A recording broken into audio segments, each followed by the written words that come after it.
Okay mga ka-amigos, no? Magandang hapon. So ito na yung mga lead wall na gagamitin para mamaya sa isang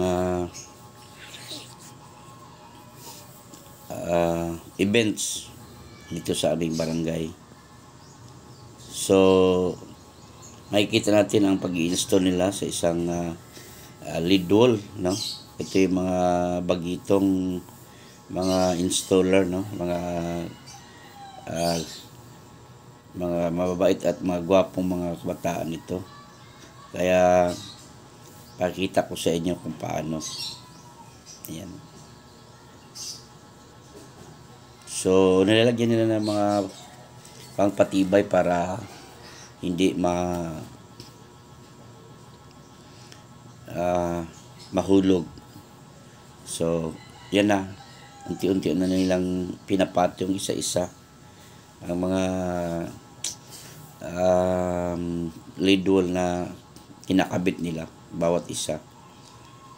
So parang 2 feet by 3 feet ang 2 feet by Paano na mo? Sir, paano na mo na? 3 feet by Yung dalawa na? 8 feet ata ang haba nito. So ang mga speaker naman ang ginagamit, 4 ito gagamitin nila. Ayan na, kumpleto na ang pagkalagay. Sana, no, magustuhan nyo yung pagpakita ko sa inyo.